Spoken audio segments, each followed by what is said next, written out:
Why are you here now? I could ask you the same question. However, I'm fairly certain your answer could be summed up all into one little word. Elena.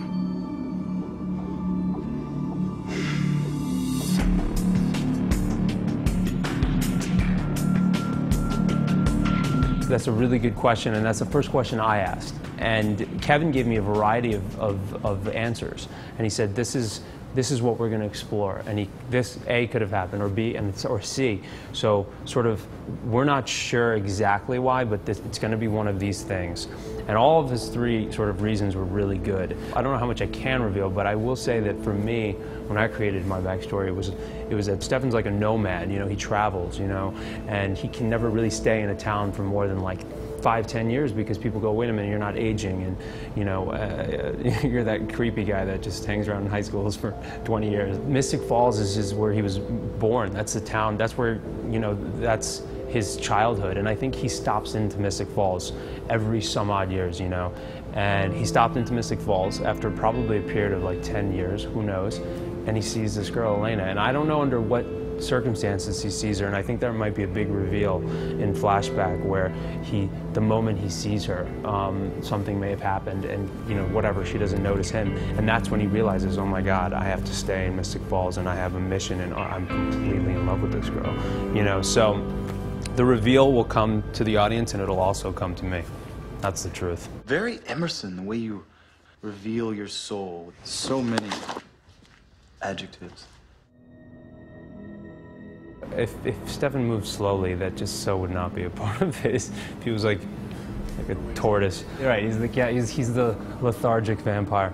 No, he's, you know, I mean, he has to, you know, he feeds on blood, you know, and he hunts, like, think about it, he hunts, he survives on animal blood, you know, it's like he has to go out and hunt. He has to move quickly. Of course he could sneak up on people.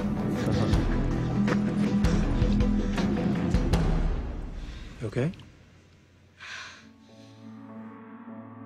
You know, all that makeup that's what's so cool about it, is that it's so subtle for us that it makes it that much creepier, because we essentially go in there, and when we turn into vampires, our skin gets a little pale, and we put these massive red contact lenses in that cover the entire white of our eyes.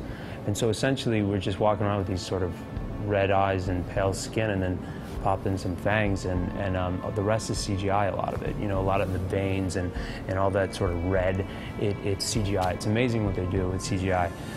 But, you know, the funny thing is when we're shooting, we have these, because of the CGI, they put a dot here, a dot here, a dot here, and a dot here, so we actually look really goofy. And we're doing all these scenes, you know, trying to be so intense, and we have like 4 dots on our face. We look like clowns. So it's scary and comedic at the same time. I said stop!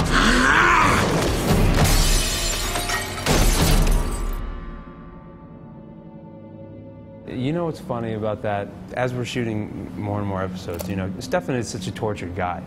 But I can't play Stefan as a tortured guy forever, because who wants to look at a guy who's... Okay, so he's a little pretty. He has that romance novel stare. Once he starts falling in love, and once he starts associating himself with like peers and people that are like in high school, he starts developing like human emotions, you know.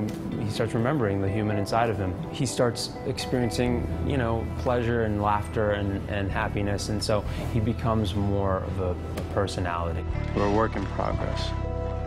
We'll figure it out.